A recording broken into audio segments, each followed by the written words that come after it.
What's up mga guys? Ay dahil na nga tayo palesta naman ngayon at tayo may pupuntahan ngayong araw na ito. Bali tayo pupunta ngayon doon sa PNK Cooking Challenge District Finals. At ari nga pala ay ginanap din ay sa may New Era University, Lipa City, Batangas. Bali din ay maglalaban-laban ng aming mga kapatid na mula sa iba't ibang lokal sa pagalingan sa pagluluto din ay sa aming distrito. Ikaw ay ako hindi papayag na ako hindi mabubusog bago ako umuwi. De joke lang. Ay shoutout muna sa Snake Road na aray kung saan kami lagi nagkakating dati. De joke lang. At pagkarating namin din ay naandin na agad ang mga magigilas naming tropa galing kay Mangge. Ay talaga naman pagkatindi ng kanilang pagluluto ang meron ng dahon na saging ay hindi naman halatang pinaghandaan talaga iyo. Ay maiba ko. Ari nga pala ang aming pambato sa aming lokal, sina Tita Darlene de Lima at ang kanyang family. Ay sadya naman pagkakagaling ng mga aray magluto ang pamilyang aray. Shoutout po sa inyo. Ay di rin nga maya pa si dati nga ng aming mga kapatid galing sa iba't ibang lokal na sadya naman pagkasisigla lang lahat ng mga aray. Shoutout po sa inyong lahat. Tapos shoutout din po din sa aming Pangulong Lupon sa PNK na ang Kuya Homer Castillo. Ay sorry na kuya, hindi ko nasabi ngayon nakabidyo. Tapos rin na utay-utay na nagpe-prepare din na yung aming mga kapatid ng kanilang mga gagamitin sa kanilang mga pagluluto. Bali din sa competition aray ang kanilang kailangan magawa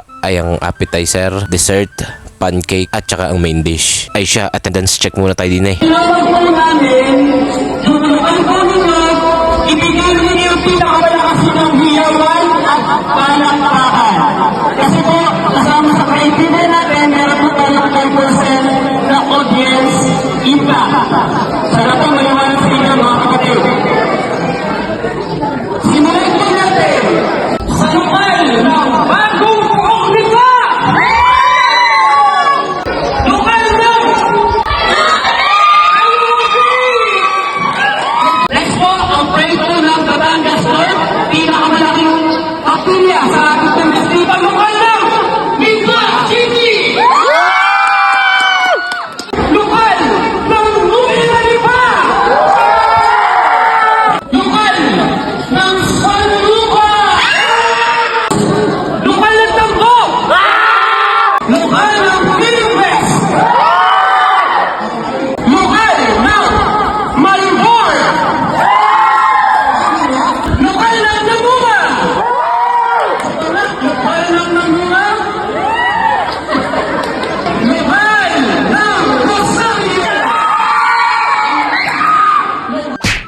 At pagkatapos ay pinakilala na ang mga judge. Tapos ang isa ay judgmental lang aray. De joke lang.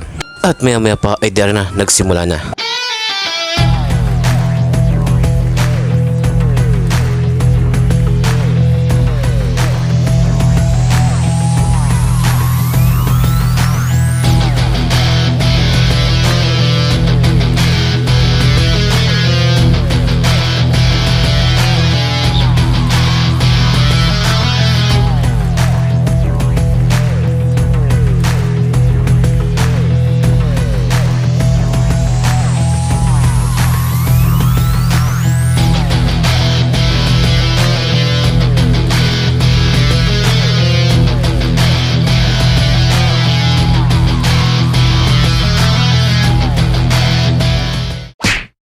Ay tignan nyo naman kung gaano kagigilas ang aming mga nasasakupan sa PNK. Ay pagkaka-cute ng mga aray. Ay nakakatuwa naman sa diyang pagmasdan na sa murang edad ay nakikita na sa kasiglahan sa mga garning aktibidad sa Iglesia ni Cristo. Ay bago namin ipakita ang kanilang mga pinagagawa at kayo maglaway diyan, ay shoutout muna din sa aming puging host na aray si Kuya OJ Saa. Ay isang puso naman dyan Kuya OJ. De joke lang. Ay ari na nga ho ang naihanda ng ating mga kalahok sa kanilang ginawang cooking challenge na iyon. Sa loob laang ng maikling oras ay talagang makikita natin na talagang pagkagigilas at pagkagagaling ng ating mga kapatid galing sa iba't ibang lokal. Ay wag mo lang sadyaring mapapanood ng madaling araw at pihong iki mapapabangon diyan at mapapaluto ng pansit canton. Ay pwera biro habang ari piniplating pala ng aming mga kapatid ay talaga naman naglalaway na kami sa pagbibidyong aray. Ay sa tunay laang ay ari habang aking ini-edit ay ako parang matitiyan din At maya pa ay di na sinimulan ng tikman ng bawat judges ang mga niluto ng mga kapatid natin galing sa ibang lokal.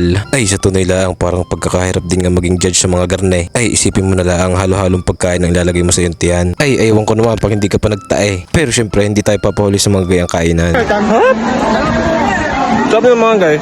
Ay hindi naman halatang sarap na sarap pa yung Ate Jamie. Joke lang. Ano pong masasabi nyo sa ating aktibidad? Mabilis, sagot. Ay siya, ako'y pupud trip muna din mga kapatid.